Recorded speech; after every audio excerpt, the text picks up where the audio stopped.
2025 India के लिए तो है नहीं, सभी और देशों के लिए भी है, तो सबके लिए खराब होना चाहिए। होता है हर साल कहीं ना कहीं किसी ना किसी देश के ऊपर कोई ना कोई देश वॉर कर देता है।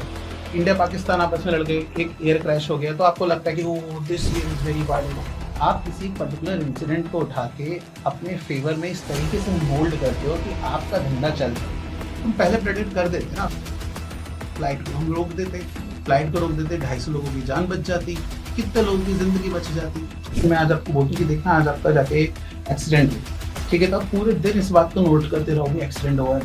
Relationship is the most uncertain thing and is the only thing in your life which decides the 80% happiness in your life. पहली बात तो ये जितने एस्ट्रोलॉजर्स बैठे हैं इनमें से किसी को मैथमेटिकल एस्ट्रोलॉजी नहीं आती। चलते फिरते कहीं से मिला कि जी मैं एस्ट्रोलॉजर, राहु केतु, बस 4 चीजें बोलनी है, 4 स्टेटमेंट से बंदे काम बिगड़ जाते हैं। जीवन में तुम बहुत मेहनत करते हो, तुमको फल नहीं मिलता। इंडिया में people are very inferior about themselves कि मैं काली हूँ, मैं सांवली हूँ, मुझे गोरा दिखना है, मुझे बेटर दिखना है।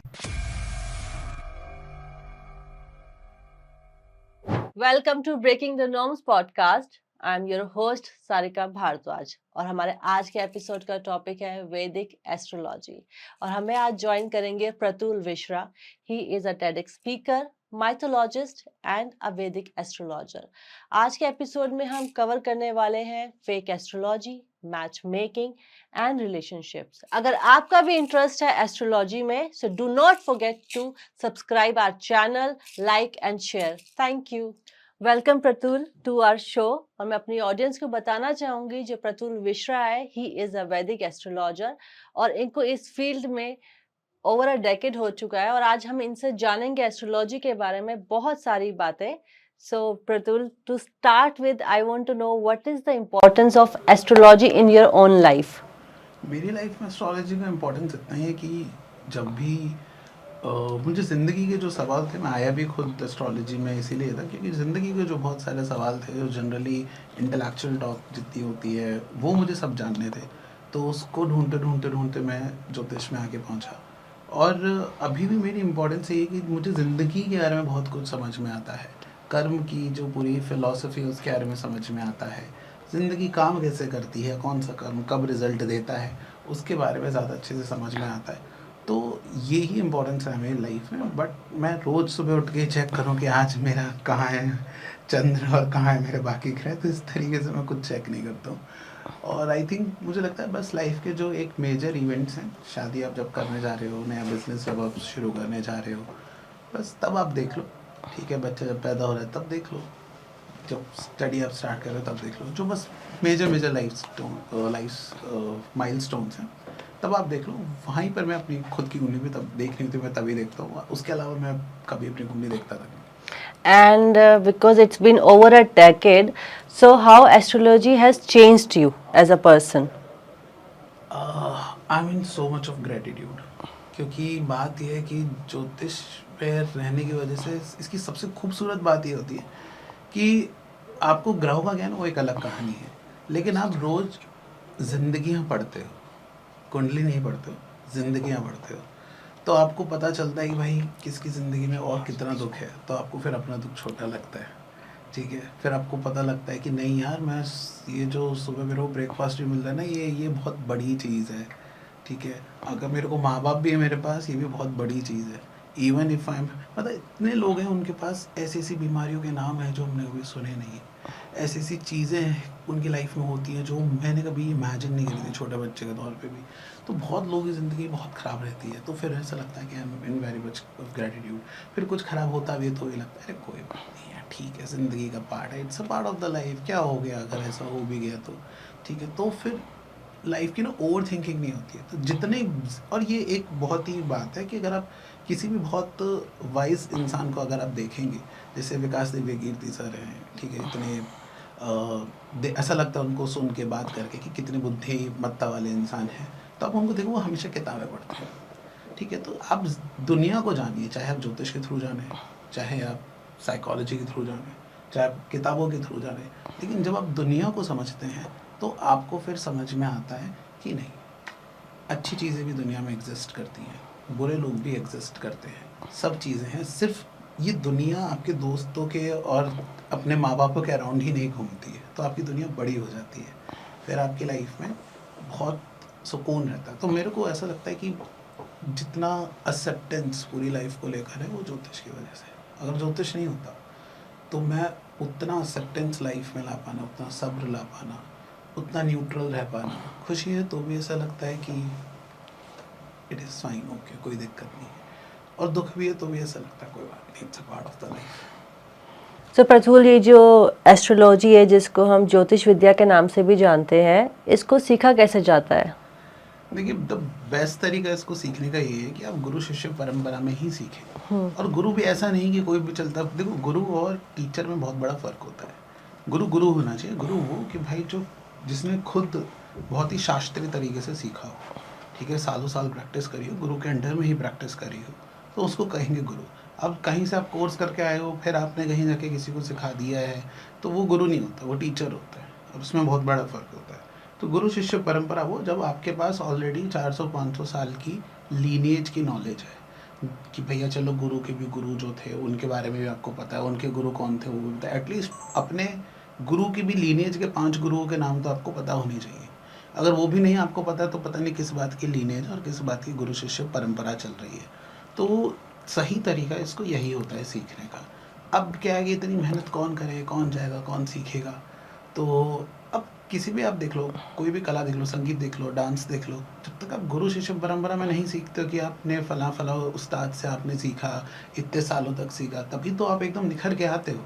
वरना तो क्या है, ठीक है, यूट्यूब से आपको सीख लगता है कि आप सीख सकते हो, तो नहीं, यूट्यूब से आपको जस्ट एक अवेयरनेस मिल सकती है, चलो आपको 2 नए राग पता चल गए, 2 नए टॉपिक्स पता पड़ गए, लेकिन आप उसको सीख नहीं सकते। तो बारीकी जो होंगी, जो छोटी छोटी चीज़ें होंगी, वो गुरु ही सिखा सकता है जिसने एक्चुअल में खुद प्रैक्टिस किया होगा।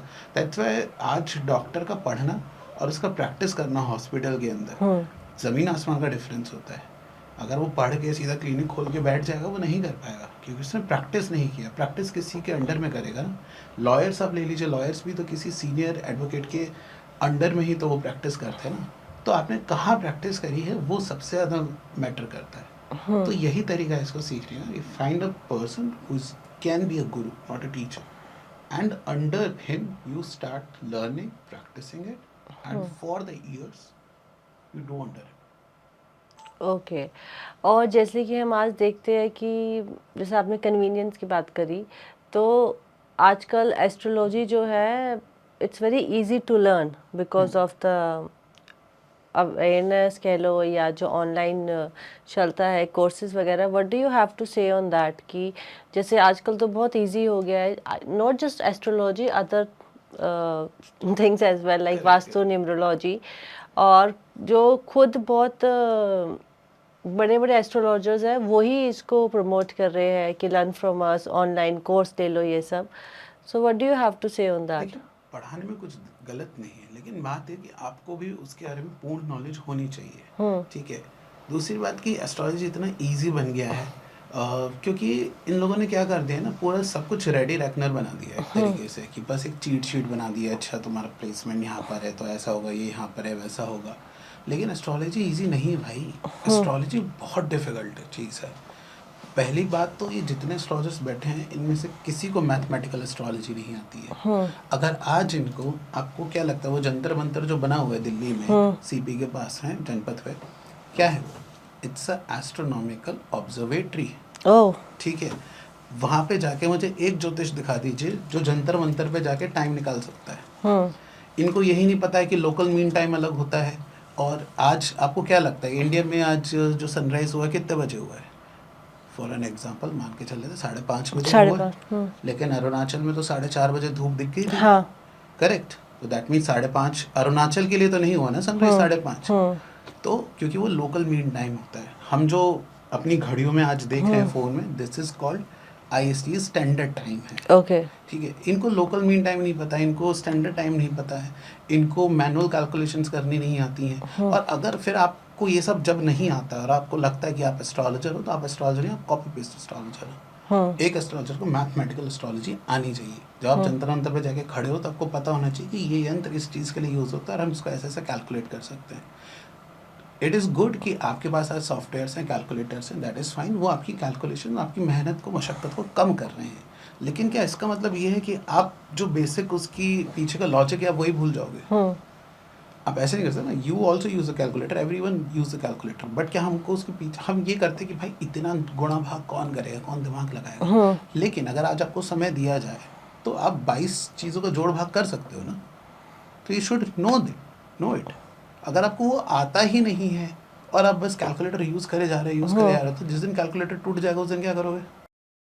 तो दिक्कत है एस्ट्रोलॉजी। पहली बात है ना कि हमारे देश के अंदर कोई बॉडी नहीं है, स्टैंडर्डाइज बॉडी नहीं है कि जो ये कहे कि आप जब इतनी पढ़ाई कर लोगे, इतना एग्जाम आप पास कर दोगे, उसके बाद ही आप अपने आप को एस्ट्रोलॉजर कह सकते हो। उठकर कोई भी बोल दे अपने आप को एस्ट्रोलॉजर क्या है, बर्फी हो रखी है तो चलते फिरते कहीं से भी लगा के जी मैं एस्ट्रोलॉजर, राहु केतु, बस 4 चीज़ें बोलनी है, 4 स्टेटमेंट से बंदे काम बिगड़ जाते हैं। जीवन में तुम बहुत मेहनत करते हो, तुमको फल नहीं मिलता है, तुम्हारे से लोग जलते हैं। क्या जलते हैं भाई? मतलब 40-50 हज़ार की तुम्हारी सैलरी है, उसमें तुम्हें कह रहे हैं कि अरे बताओ तुम्हारे कलीग्स तुमसे जलते हैं, किसके नहीं जलेंगे फिर ऐसे? मतलब this is a very basic thing. इसके ऊपर क्या तुम जनरलाइज ऐसे प्रेडिक्शन करके अपने आप को सोच लो? एक और मेरा क्वेश्चन है इसी पे, जैसे कि बहुत सारी ऐप चल रही है, आपने भी देखी होंगी, और बहुत सारे एस्ट्रोलॉजर्स भी हैं जिनकी अपनी पर्सनल ऐप्स है। दे क्लेम कि आप हमें भेजिए, हम 5 मिनट 10 मिनट में एक चार्ट को एनालाइज करके आपको बता देंगे। तो मैं ये जानना चाहती हूँ, एक बर्थ चार्ट को एनालाइज करने में एक्चुअल टाइम कितना लगता है एक अच्छे एस्ट्रोलॉजर को एक राइट प्रिडिक्शन और पूरा जो भी उनका लाइफ टाइम का बताना होता है, because chatting is like you talking to someone, right?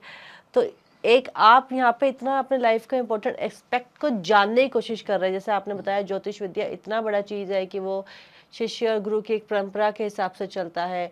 So is it easy कि आप 10 मिनट में किसी का चार्ट देके या 5 मिनट में आप उसके पूरे लाइफ का आप उसको फ्लो बता दें, लेट्स से? हाँ, नॉट दैट इजी। बहुत सालों की प्रैक्टिस के बाद ये हो सकता है कि हाँ आपको अब आधा घंटा लगता है इतनी कैलकुलेशन करने में, because of your practising speed.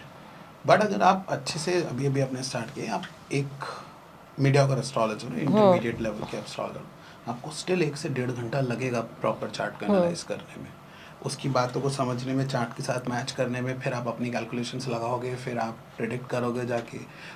तो ये सब चीज़ें जानने में, चार्ट के साथ चीज़ें मैच हो रही है नहीं हो रही हैं, समझ में आ रहा है कि नहीं आ रहा है, ठीक है, ये सब जानने में आराम से 1 से 1.5 घंटा लगता है। 5 मिनट वाली जो चीज़ है कि हम आपको 5 मिनट्स फ्री देते हैं, आप आइए हमारे इस पर बात करिए, ये लुभाने के तरीके हैं और कुछ नहीं है। वहाँ पे एस्ट्रोलॉजर बोल देगा कि अरे पता है तुम्हारे आने वाले दिन में बड़ा ख़राब होने वाला है, और ये सर क्या होने वाला है, 5 मिनट खत्म हो गए, अब रिचार्ज करना पड़ेगा, तो लो बस basically 5 minutes are using there just to create the curiosity in the person. वो एड्स भी ऐसे चलती है ना कि वो मतलब आई डोंट नो, मेरे को तो सुनने में फेक ही लगता है। तो कैन यू से दैट कि ये सब फेक एस्ट्रोलॉजी है? ऑब्वियसली सब फेक है, ये तो बेसिकली गेम क्यूरियोसिटी के ऊपर खेला जा रहा है ना। हाँ, और कुछ नहीं। 5 मिनट में अपना भविष्य जाने, बेवकूफ़ हो चुका। मैं नहीं जान पाया अपना भविष्य 30 साल में, मैं 5 मिनट में तुम मेरे को बता दोगे। ये वैसी वाली बात है कि 9 घंटे में अंग्रेजी बोलना सीखे। इंसान 9 साल से तो सीख नहीं पा रहा है स्कूल से, वो 9 घंटे में अंग्रेजी बोलना सीख जाएगा। तो माय नेक्स्ट क्वेश्चन है कि what kind of business is astrology, because ये एकदम से बहुत बूम हो रखा है। इन एवरी थर्ड और fourth house we can see there is a astrologer through the help of online course और वट एवर यू से। तो आप क्या, कैसा बिजनेस है ये? क्योंकि बहुत ज़्यादा जनता इसमें जा चुकी है ना, कोई सेलिब्रिटी भी एस्ट्रोलॉजर बन रहा है। तो what do you have to say? यार बात ये कि देखो, ऑब्वियसली एस्ट्रोलॉजी अपने आप में बहुत फैसिनेटिंग सब्जेक्ट है, ठीक है, क्योंकि आपके ज़िंदगी के जो क्वेश्चन होते हैं, यार मैंने तो कभी इस चीज़ के साथ बुरा नहीं किया, मेरे साथ क्यों हो रहा है ऐसा, ये क्यों हो रहा है, एंड ये क्वेश्चन सबके अंदर कहीं ना कहीं रमा रहता है। तो सबको इसका आंसर जानना है। तो astrology is the first subject जो कहीं आपको शायद इसके टिप्स एंड ट्रिक्स बताएगा कहीं पे जाके। तो लोग इसकी वजह से बहुत फैसिनेट होते हैं इसकी तरफ से, लेकिन उनको लगता है कि जितना आसानी से उन्हें परोसा जा रहा है सोशल मीडिया पे, उतनी आसान है नहीं ये चीज़। तो वो उसमें फंस जाते हैं। अब उनको क्या है कि ज्योतिष थोड़ी बहुत पढ़ ली हमने, इंस्टाग्राम पे रील्स फॉलो करके, ये सब करके थोड़ा बहुत हमको आइडिया हो गया, तो अब उनको लगता है कि हम भी ज्योतिष हैं, हम भी तो बता सकते हैं। अब वो जाएंगे 4 लाइनें बोलेंगे, बनते काम बिगड़ जाते हैं, मेहनत करते फल नहीं मिलता है, सामने वाला बोल देगा कि हाँ तुमने तो सही बोला यार, ठीक है यार ये यार अच्छा मतलब मैं भी प्रिडिक्ट कर सकता हूँ. तो actually it gives you the false power of controlling uncertainty in the life. It is a business of uncertainty and everyone wants to have some certainty in the life. ठीक है, तुम शादी की उम्र पे आ गए, तुम्हें पता ही नहीं है कि अरे किससे शादी करूँ, ये लड़का ठीक रहेगा कि नहीं रहेगा, ये मुझे आगे ले जाके कहीं ऐसा तो नहीं ऐसा कर देगा, कहीं ऐसा तो नहीं ड्रम में भर देगा, कहीं ऐसा तो नहीं फ्रिज में भर देगा. ठीक है, तो ये जो अनसर्टेनिटी है, तो इसलिए मैं हमेशा कहता हूँ कि over thinking is the real fuel of astrology business. जितना आप ओवर थिंक करेंगे उतना मजा है एस्ट्रोलॉजर्स का. तो हाँ, ठीक है, but it is a good money making machine, this profession you can say, because as I said there is a lot of boom into this industry. It हम लोग कोई ads देखते हैं चाहे किसी OTT पे या Instagram पे या YouTube पे, nowadays we see mostly this kind of ads, you know, coming up यार एक्चुअल में ये and back to back, like people are putting so much of money into marketing, so they must be earning a lot. यार बात पता ही है कि actual में आज से 4 से 5 साल पहले किसी को पता भी नहीं था कि एस्ट्रोलॉजी इंडस्ट्री के अंदर इतना ज़्यादा मार्केट है. हाँ, किसी को भी नहीं पता था. बट क्यों ऐसा ये मार्केट? ये स्टार्टिंग हुआ है एक ऐप से. हाँ, ठीक है, उन्होंने स्टार्ट काम किया विद अ गुड इंटेंशन कि चलो ठीक है हम एक ये बहुत ही अनऑर्गेनाइज्ड सेक्टर है, इसमें चलते हैं और हम एक ऐप लेकर आते हैं. बिकॉज इंडिया में सब चीज़ अब तो गैराज भी ऐप पे आ रहा है, मालीशाली भी ऐप पे आ रही है, तो उनको लगा चलो हम एक एस्ट्रोलॉजर को भी ले आते हैं.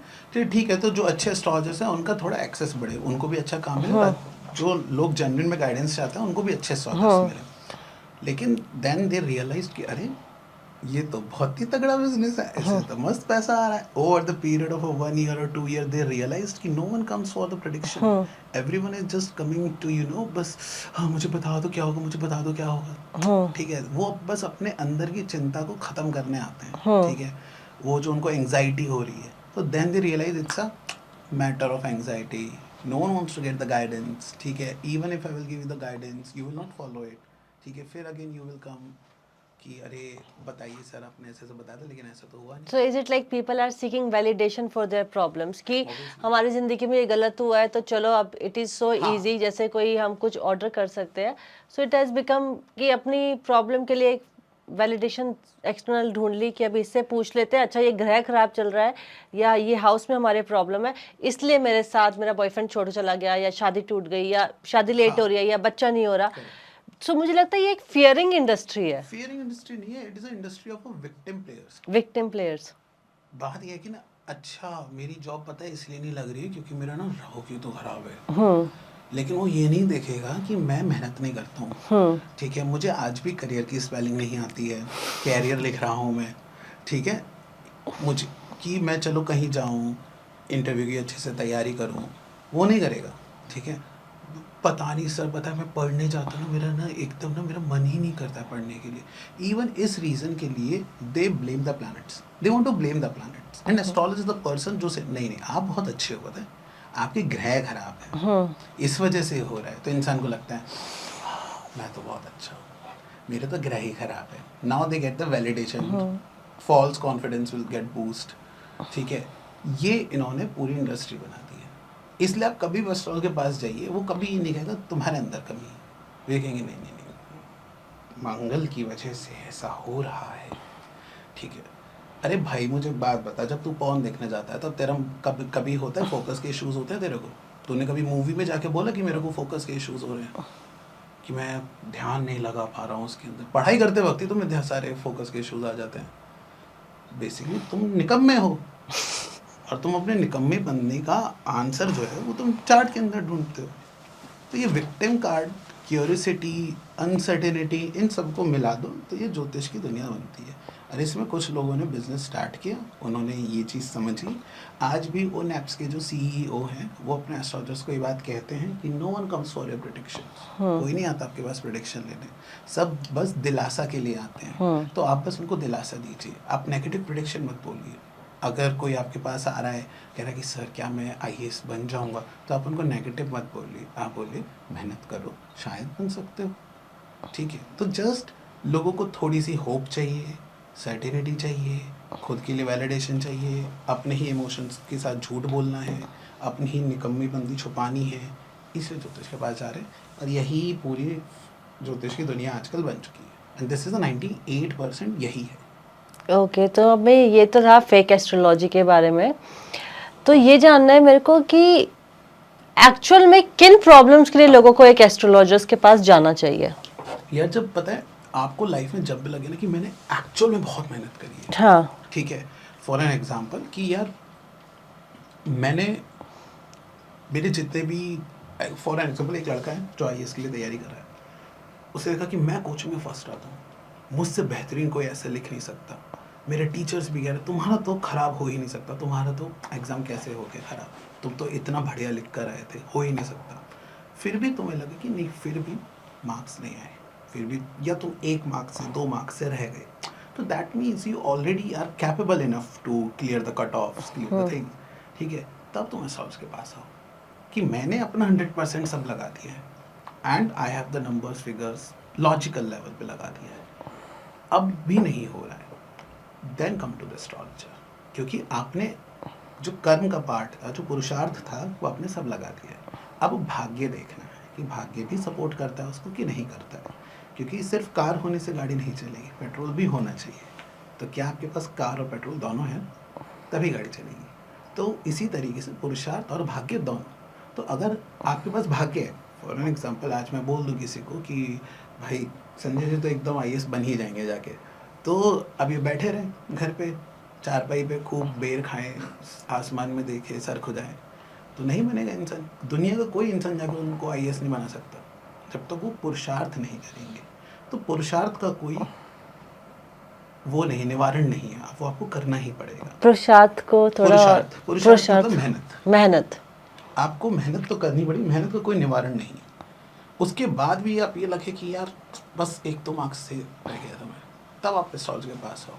व्हेन यू फील कि ओके मैं बहुत हेल्दी हूँ, मेडिकल रिपोर्ट्स आर गुड, मेरे हस्बैंड की medical reports are good, but still we are not able to conceive, then come to the astrologer. जब आपको लगे कि लॉजिकल आंसर्स मेरे अब सारे खत्म हो गए और अब ऐसा क्या है जो प्ले कर रहा है और मुझे समझ में नहीं आता, then come to the astrologer. ये जो हमारा इसमें एस्ट्रोलॉजी में आप बर्थ चार्ट बनाते हैं, वो एक्चुअल होता क्या है?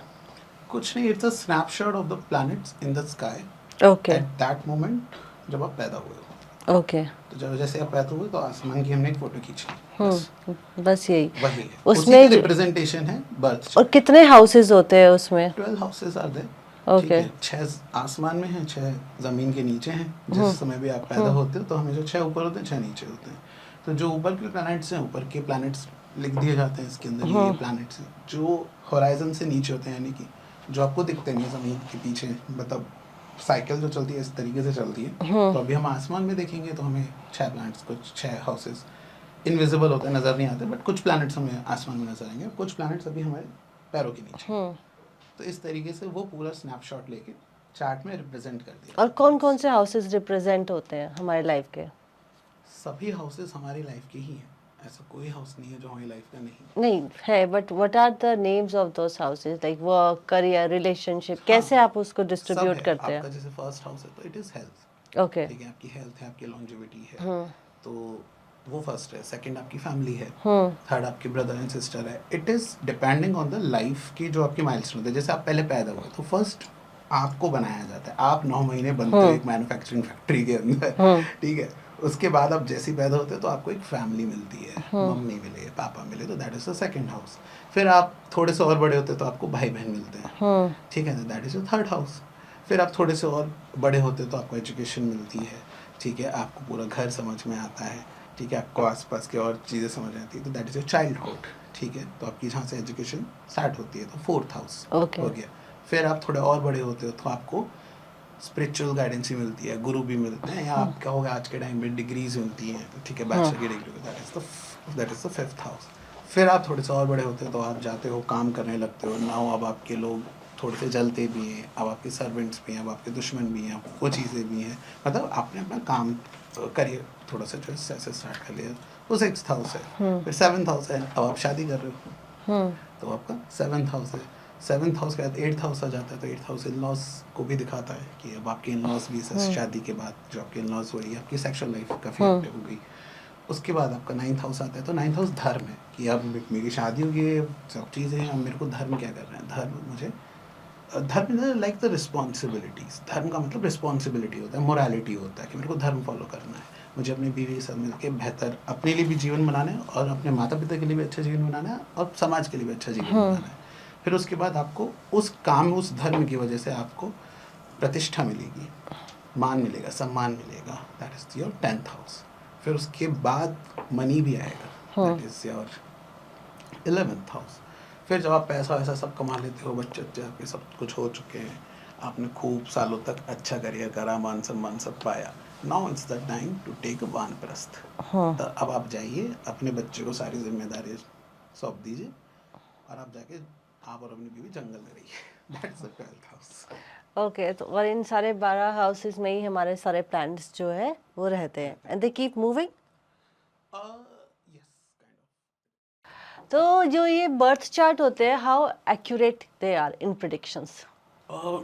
जितना ज़्यादा एक्यूरेट बर्थ टाइम होगा, ओके। उतना ही ज़्यादा एक्यूरेट प्रिडिक्शन हो सकती है। अगर बर्थ टाइम एक्यूरेट नहीं हुआ तो फिर बहुत डेविएशन आ सकता है प्रेडिक्शंस के अंदर।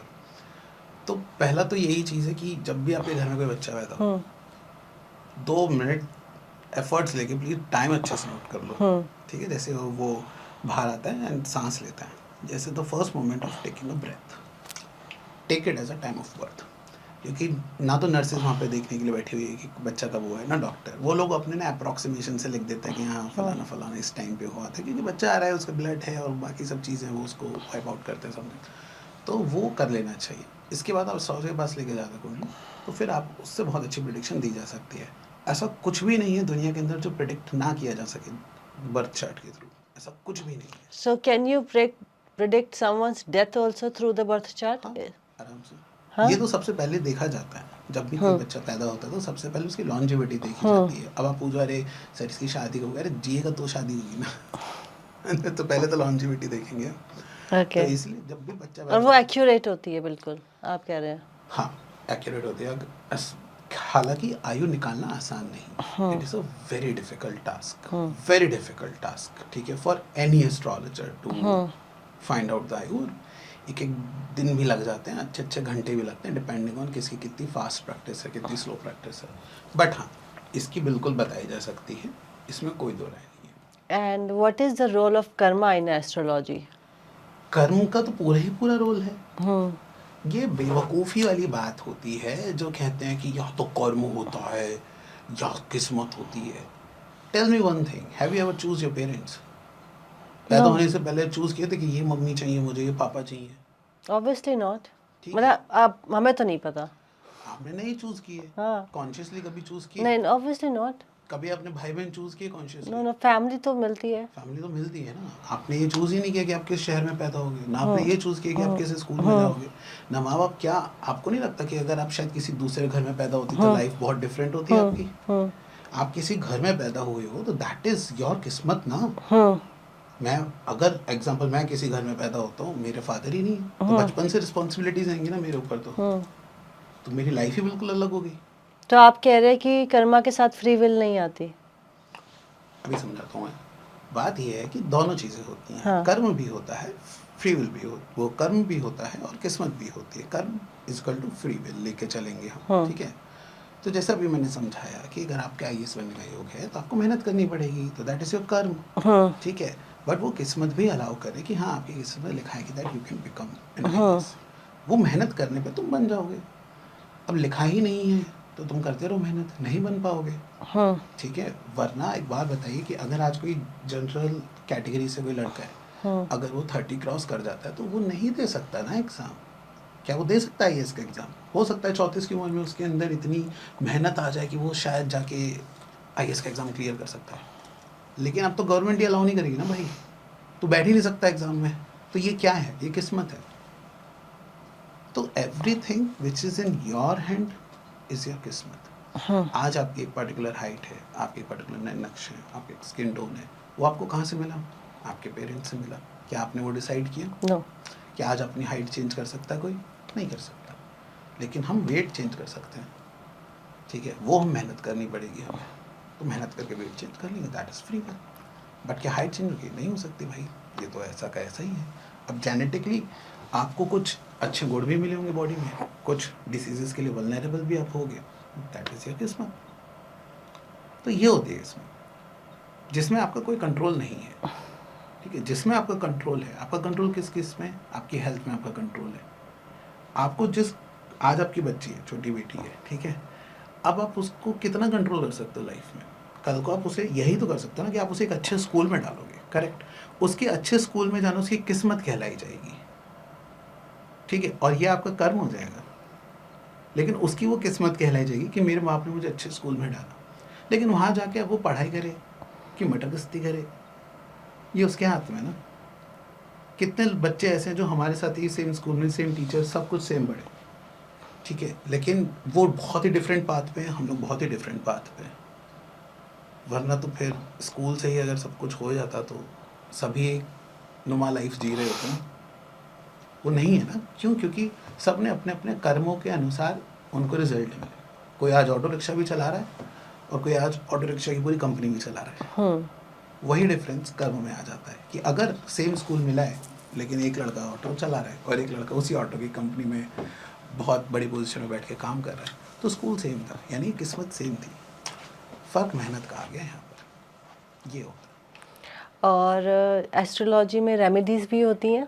हाँ, तो ये remedies does it work like a medicine की रिलीफ दे दी, है ना? और या it works like a permanent solution कि अब हमने ये कर दिया है, मतलब इसे कहते हैं ना कि आप क्या किसी प्लैनेट को ज़्यादा इन्फ्लुएंस कर सकते हैं रेमेडीज के through? You know, I want to know that.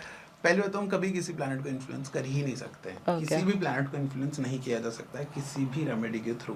इतनी औकात ही नहीं है इंसान की, ठीक है। इट इज़ जस्ट दैट कि अगर कोई इशू आपके साथ लाइफ में है तो 3 प्रकार से किसी भी इश्यूज को बांटा जाता है।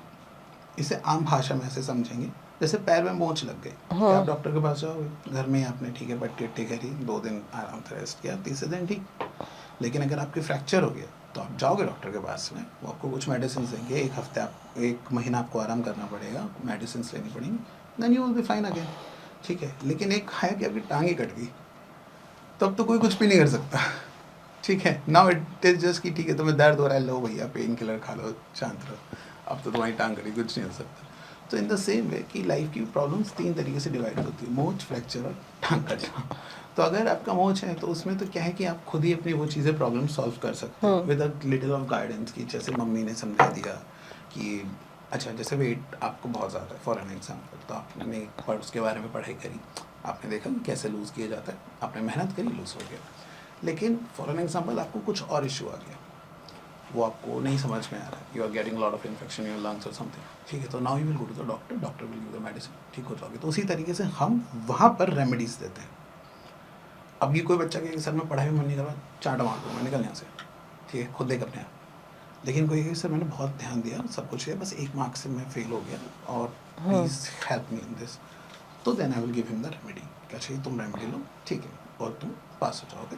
तुम्हारे जो प्लानिट जो चीज़ें नहीं फेवरेबल हो पा रही हैं तुम्हारे लिए, वो शायद अब तुम्हारे लिए फेवरेबल होंगी, अब तुम जाओ पढ़ाई करो, अगेन सेम मेहनत से पढ़ाई करो, क्लियर हो जाओगे। लेकिन वहाँ पे कभी एक गॉन केस आ जाता है कि तू बेटा कर ले जितनी चाहे बड़ा, अब तो एक क्या तू, ये होना ही नहीं है, ये होगा ही नहीं, वो तेरे लिए प्रारब्ध में ही नहीं लिखा हुआ है।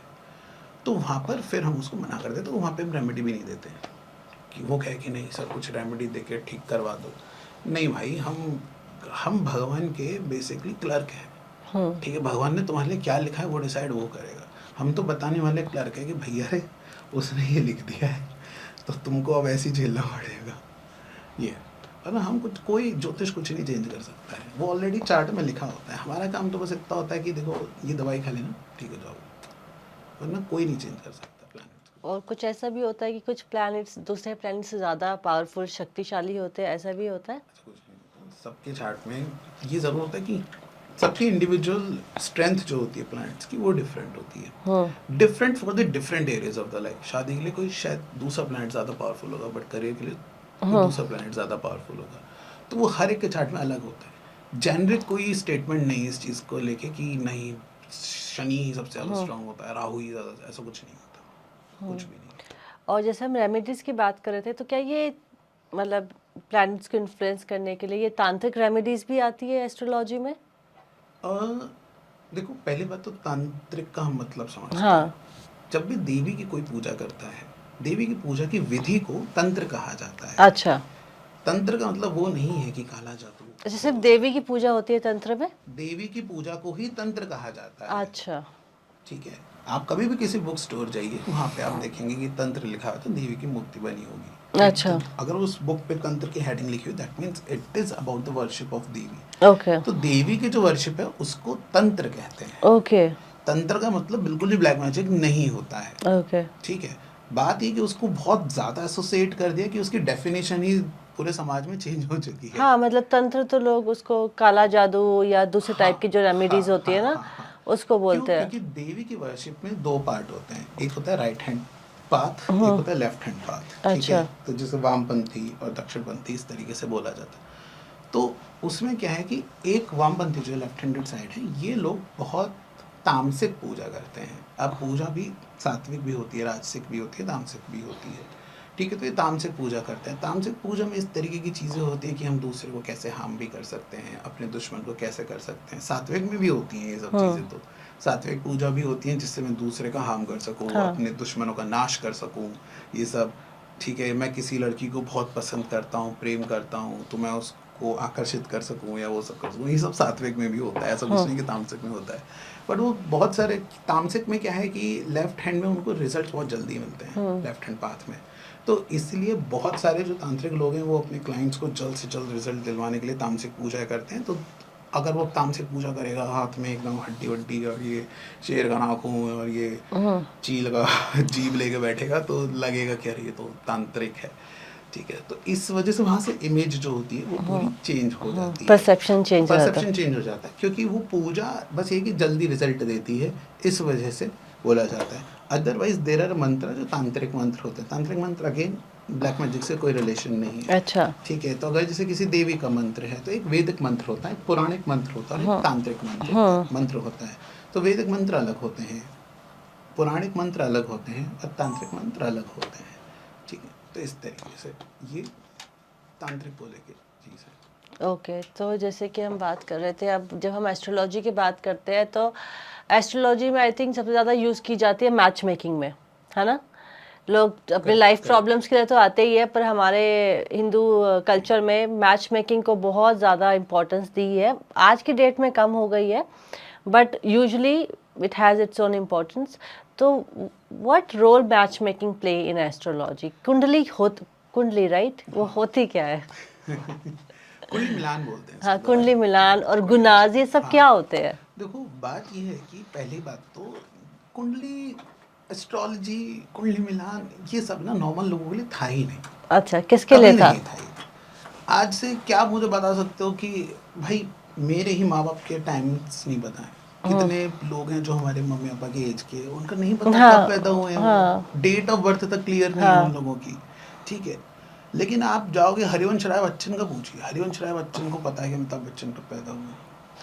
ठीक है, बात है कि जो बहुत एलीट लोग हुआ करते थे, जो बहुत राजा हैं, मंत्री हैं, जिनके राजा के साथ कनेक्शंस हैं, ठीक है, मंत्री के साथ कनेक्शंस हैं, उन लोगों के लिए हमेशा ज्योतिष हुआ करता था।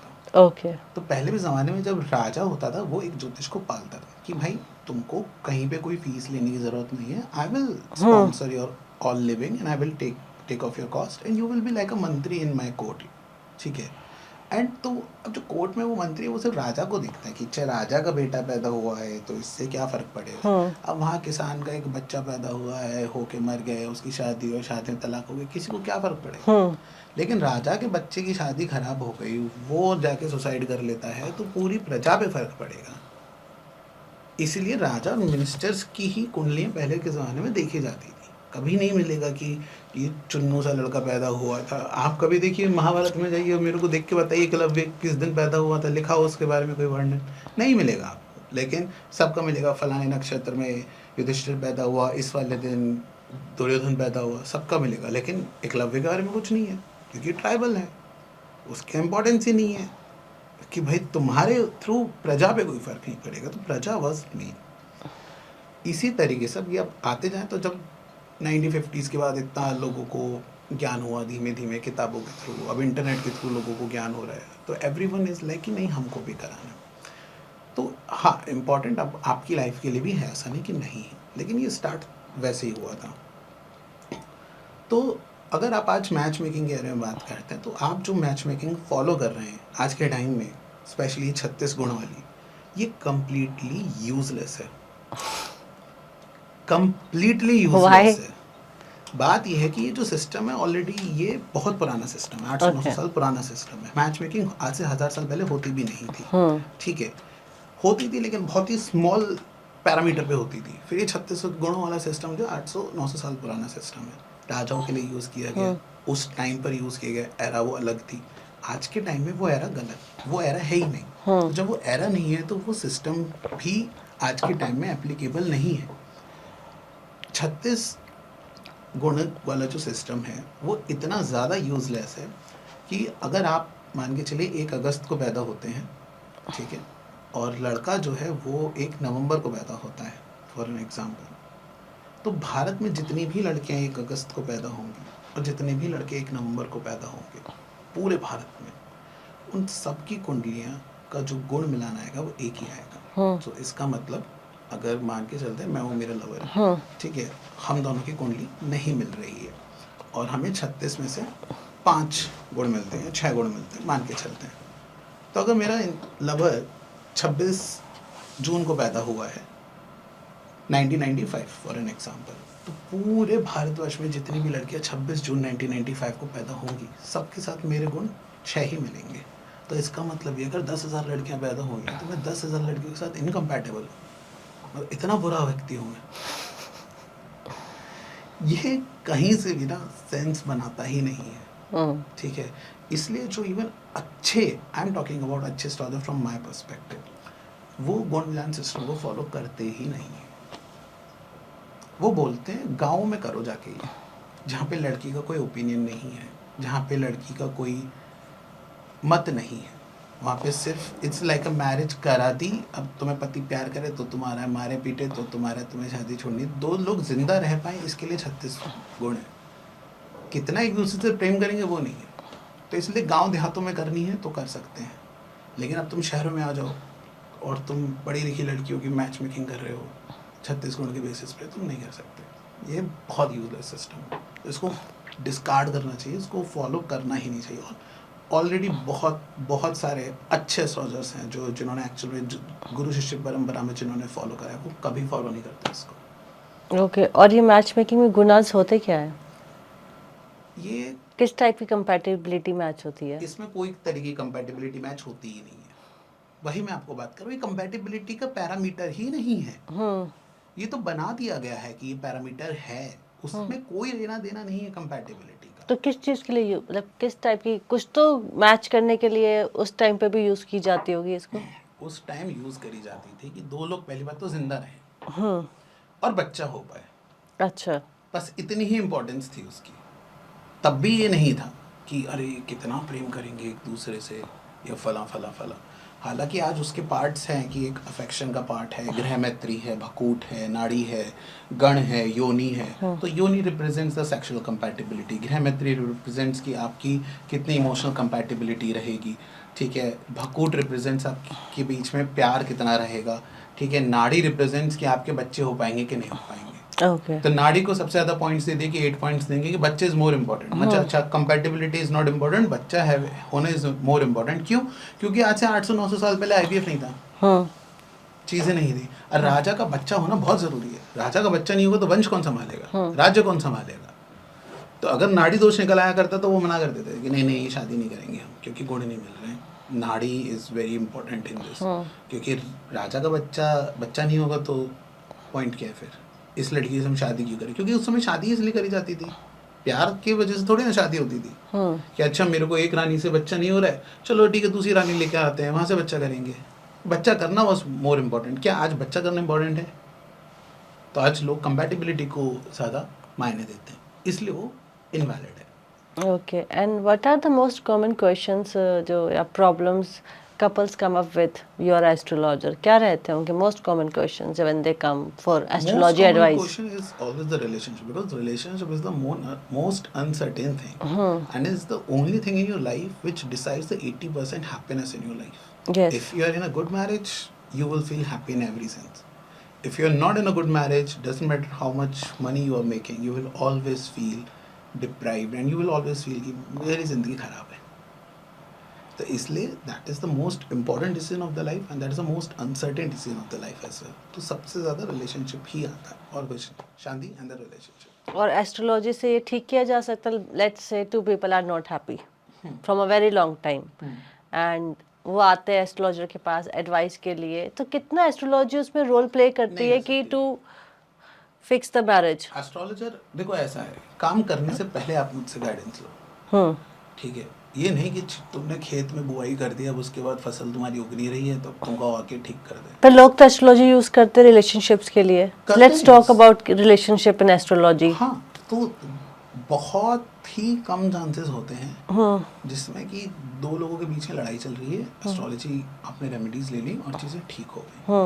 One of the brutal answer is, it is a very honest answer, 90% relationship and the marriages cannot be treated with the astrological remedies. ठीक है, आफ्टर फॉर्मिंग द रिलेशनशिप. ठीक है, तुम पहले आओ तो हम तुम्हें बता सकते हैं कि हाँ ये सही इंसान है कि नहीं. तुम्हारी शादी हो जाए फिर तुमको सर अब हमारे बीच में बहुत लड़ाइयाँ होती हैं, ऐसे होता है वैसे होता है. तो बात है कि जब प्रॉब्लम आ रही तुम क्यों जागरूक हो रहे हो? उससे पहले क्यों जागरूक नहीं थे? जस्ट बिकॉज तुम्हारी लाइफ बहुत हैप्पी थी तो तुमको लग रहा था मैं अपनी ज़िंदगी में सब कुछ कंट्रोल कर सकती हूँ, कंट्रोल कर सकता हूँ. इंसान गुमान में जीता है ना अपने. मैं इन सब चीज़ों को नहीं मानता, लेकिन जिस दिन ज़मीन पे उतर कर आता है उसका गुमान, उस दिन उसको दुनिया में सारी हेल्प याद आती है कि अब मैं एस्ट्रोलॉजी की हेल्प लेता हूँ. मानता तो नहीं हूँ मैं ये सब चीज़ें, पर क्या करूँ, मैं ले लेता हूँ. तब कोई कुछ ज़्यादा नहीं कर सकता है. वेरी ऑनेस्टली तब कोई कुछ भी नहीं कर सकता. And couples can seek astrology for compatibility before marriage? Absolutely, वो सबसे ज़्यादा इम्पोर्टेंट है लेना. हाँ. आज के टाइम में तो एक्सट्रीमली इम्पोर्टेंट Not है. the kundli and matchmaking, but compatibility you can check through astrology. कुंडली मिलान इज इन इटसेल्फ कंपैटिबिलिटी ना. कुंडली अच्छा. मिलान है और कंपैटिबिलिटी एक ही तो बात है, उसमें अलग कुछ है ही नहीं. अब आप जो कुंडली मिलान समझ रहे हैं, मैं उसकी बात नहीं कर रहा हूँ. मतलब कुंडली हम मिलाएंगे एंड टू सी कि वेदर द कंपैटिबिलिटी इज कि दिस मैरिज विल वर्क और नॉट. हाँ एग्जैक्टली. ठीक है, वो 36 गुण नहीं देखेंगे, बट उसकी लॉन्जिविटी देखेंगे कि आप लोग एक दूसरे के लिए प्रेम कर पाओगे कि नहीं कर पाओगे. वो बात बहुत मैटर कर जाती है. तो So प्रतुल, क्या ये लाल किताब भी एस्ट्रोलॉजी का पार्ट होता है या it is something different? Actually traditional astrology का ये कभी पार्ट नहीं रही है. ठीक है, और लाल किताब बेसिकली आज से 70 साल पहले एक पंजाब के एस्ट्रोलॉजर है, उन्होंने वो किताब लिखते हैं उर्दू में. ठीक है, फिर उसको ट्रांसलेट किया जाता है हिंदी में. तो बेसिकली क्या उन्होंने ना बहुत क्विक रेमेडीज़ के नाम पे वो किताब लिख दी थी. तो उस किताब का इतना कोई बहुत बड़ा उसका योगदान मैं नहीं मानता हूँ. ठीक है, ना ही मैं उसको उतनी ज़्यादा अथॉरिटी देता हूँ, क्योंकि जो भी अब साउथ में भी अगर आप जैसे जाते हैं ट्रेडिशनल एस्ट्रोलॉजर्स वहाँ पे जो है वो भी लाल किताब को कोई बहुत ज़्यादा वैल्यू नहीं देते हैं. क्योंकि उसमें ना बहुत जगह बेवकूफ़ों वाली बातें भी लिखी हुई हैं. राहु तुम्हारा 8वें में हो तो तुम एक काम करो कि जाके लेड होता है उसको पानी में डाल दो. अब भाई लेड एलिमेंट जो होता है वो बहुत हैवी एलिमेंट होता है, मतलब पॉइजनस एलिमेंट. ठीक है, और लोगों ने ना जाके कितने कितने किलो नदियों में वो डाल दिया. अरे तुम्हारी वजह से यार जीव जंतु उसमें जितने मछलियाँ सब मर रहे हैं. ठीक है, तो somewhere it is very logical है, somewhere it is very working. तो मुझे ऐसा लगता है उसके अंदर बहुत कुछ चीज़ें अच्छी हैं जो शायद निकाली जा सकती हैं, लेकिन उसको एज अ रेमेडी के पॉइंट ऑफ व्यू से तो ना ही फॉलो किया जाए तो ज़्यादा बेटर है. प्रेडिक्टिव टर्म्स में आप एक बार के लिए उसको फिर भी फॉलो कर सकते हो, but not from the perspective of remedy. क्योंकि रेमेडीज दुनिया में कोई ऐसी कोई रेमेडी नहीं बनी है कि आपने आज काले कपड़े पहन लिए तो आपका आज देखो ये काम बन जाएगा. ठीक है, तो ये बेवकूफ़ी वाली बात है. कोई क्विक रेमेडी तो इस दुनिया में है ही नहीं.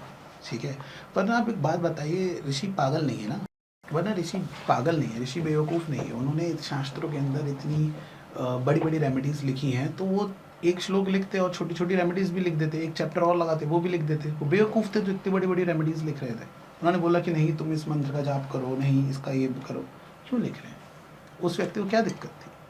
तो बात ये कि ये जो छोटी छोटी रेमेडीज है ना, लोग आलसी हैं तो लोगों को करना नहीं है। आज मैं बोल दूँ कि तुम अगले 1 साल तक इस मंत्र का जाप करो तो नहीं करेंगे वो लोग। क्या आपने कभी किसी भी माइथोलॉजिकल स्टोरी में ऐसे सुना कि एक राक्षस था, उसने सिर्फ काले कपड़े पहने और उसने एक नींबू काटा और ब्रह्मा जी प्रकट हो गए?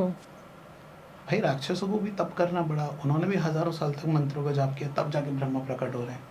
देवों ने भी यही चीज करी, सालों साल तपस्या की। माँ पार्वती खुद तपस्या कर रही है शिव जी को पाने के लिए, और तुमको लगता है कि तुम किदवई नगर में रहने वाले इंसान किसी 100 रुपये वाले ज्योतिष के पास जाओगे, वो तुमको लाल किताब की रेमेडी बताएगा और देखो तुम्हारी जिंदगी बदल जाएगी।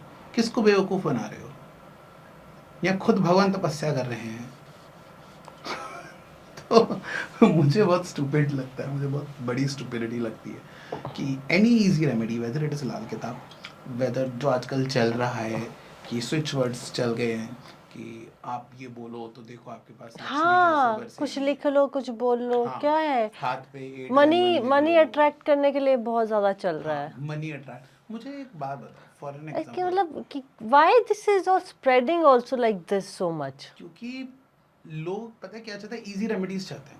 एवरीवन वांट इजी रेमेडी, कि मैं दुनिया की सबसे बड़ी प्रॉब्लम अपनी लाइफ की जो है वो सबसे छोटी रेमेडी से सॉल्व करना चाहता हूँ। दिक्कत ये है, ठीक है, अब इंडिया में एक बात हो, जितने ब्यूटी प्रोडक्ट्स इंडिया में बिकते हैं बाहर नहीं बिकते ना। क्यों? क्योंकि इंडिया में people are very inferior about themselves, कि मैं काली हूँ, मैं सांवली हूँ, मुझे गोरा दिखना है, मुझे बेटर दिखना है। बाहर नहीं होगा ये सब। थाईलैंड में लोगों को लगता है कि वो ब्रेसेस लगा लेंगे तो वो और ज़्यादा सुंदर लगेंगे। तो खुद को सुंदर बनाने की इच्छा, खुद की लाइफ को बेटर करने की इच्छा, ये लोग चाहते हैं कि मैं बस बाहरी चीज़ों से खुद को बेटर करूँ। लेकिन आप किसी को बोलो कि नहीं यार, be morally strong, be emotionally strong, वो मुश्किल है करना, वो नहीं करेंगे। मैं तो अपनी आदतें को सुधारूंगा नहीं, आप मुझे रेमेडी बताओ जिससे मेरे रिलेशनशिप ठीक हो जाए। मैं अपनी आदतें नहीं सुधारूंगा कुछ भी। तो ये जो चीज़ें ना इसकी वजह से फैल रहा है। और फिर ये जो कुछ अनपढ़ लोग हैं जिन्होंने स्विच वर्ड्स की, अगर मैं आपको कहानी बताऊं, स्विच वर्ड्स आते हैं, एक व्यक्ति है, उसको पागल करार घोषित कर दिया गया था, ठीक है। उस व्यक्ति ने ये बात बोली कि ये जो आसमान में चांद है और ये जितनी भी जगह है इस पे मेरा अधिकार है।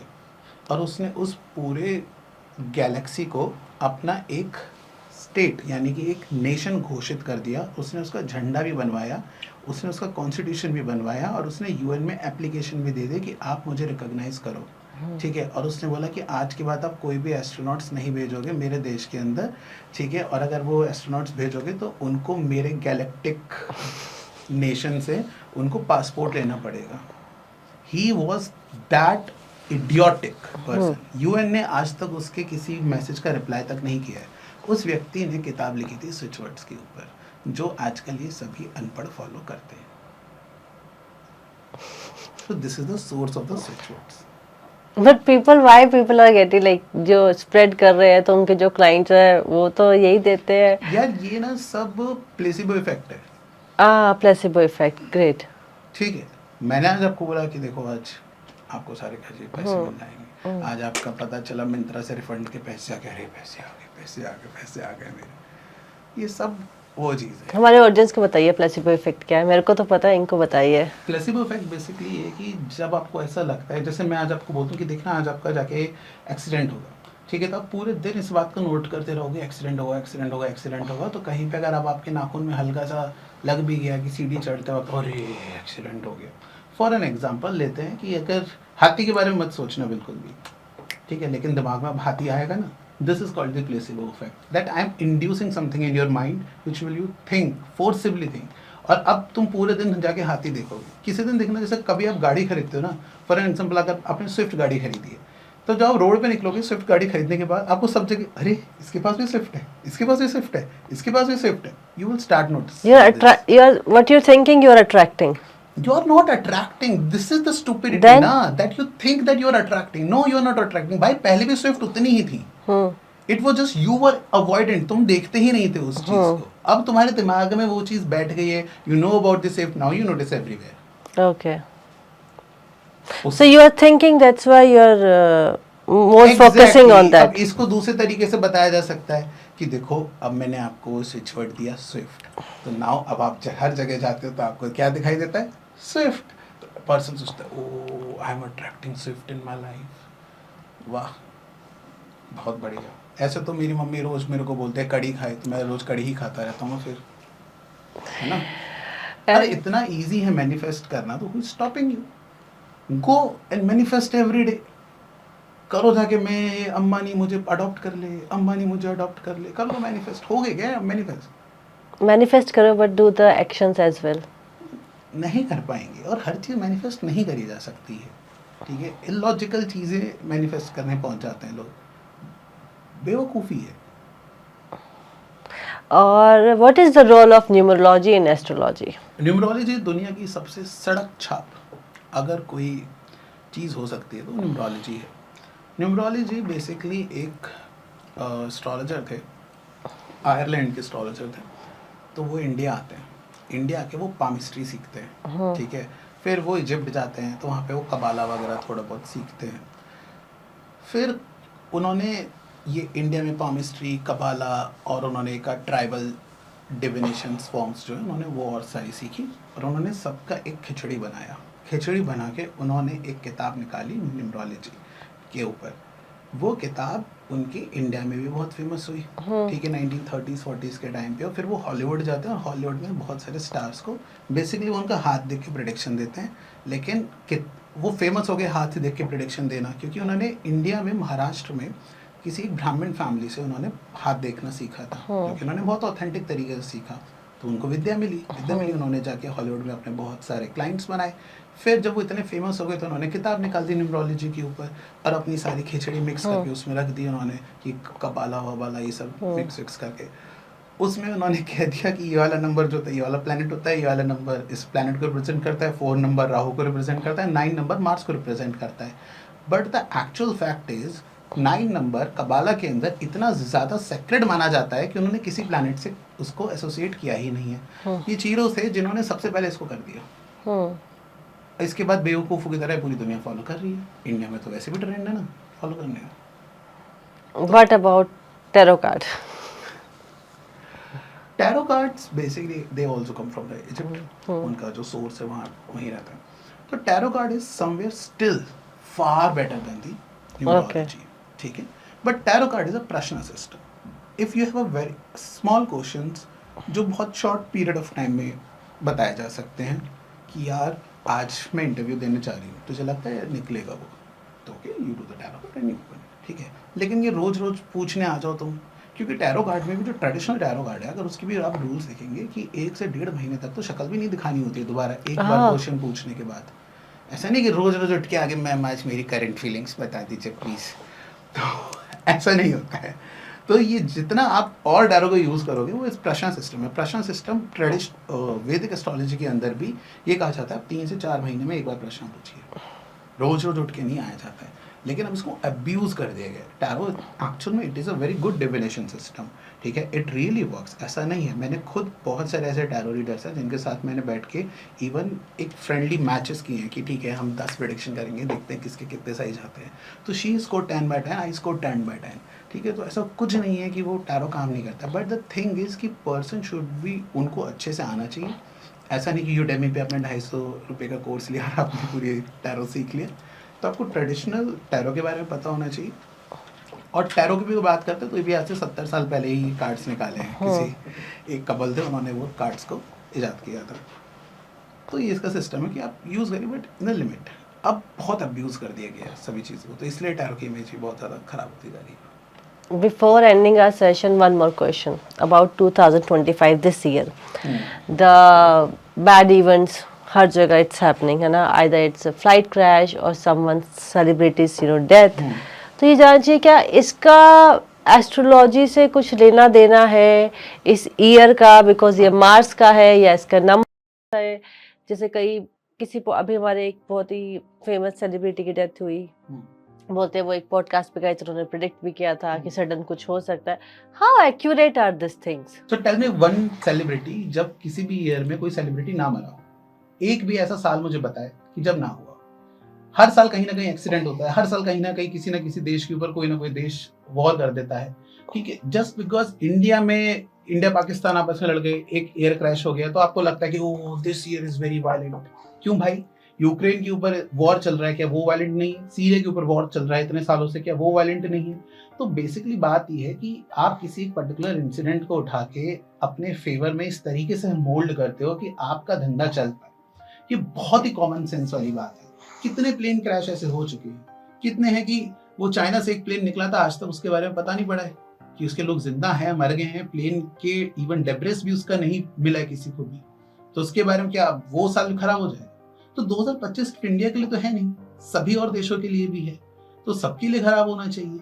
ये बेवकूफ़ी है, ये बहुत ही जनरल चीज़ है। अगर इसको लेकर कोई ऐसे एसोसिएट कर रहा है अननेसेसरी कि ओ देखो 2 + 2 + 5 और ये equal to 9, Mars is violent, और ये तो करते रहो ऐसे, तो कुछ भी करा जा सकता है कि फलाने डेट से मत निकलना। मार्स और राहु का कॉम्बिनेशन, अरे मार्स राहु के कॉम्बिनेशन आज बने हैं क्या? कितने सालों से बनते आ रहे हैं। और जब मार्स राहु के कॉम्बिनेशन नहीं होते हैं तब भी एक्सीडेंट्स होते हैं। तो ये बेवकूफ़ी और कुछ नहीं है। और ये सब के सब जो लोग होंगे ना, ये सब तभी आते हैं जब पूरा इंसिडेंट हो जाएगा। उसके बाद then they will come to explain why it has happened. तुम पहले प्रेडिक्ट कर देते ना, फ्लाइट को हम रोक देते, फ्लाइट को रोक देते, 250 लोगों की जान बच जाती, कितने लोगों की जिंदगी बच जाती। If you had that much of power, जाओ और एयर इंडिया को मैसेज कर देते।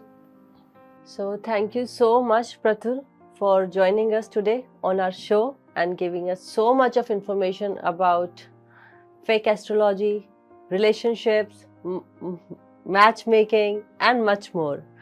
Thank you for being our guest. It was lovely to have a conversation with you. Same. I also felt very nice, and the questions were really awesome. Thank you. Okay, thank you.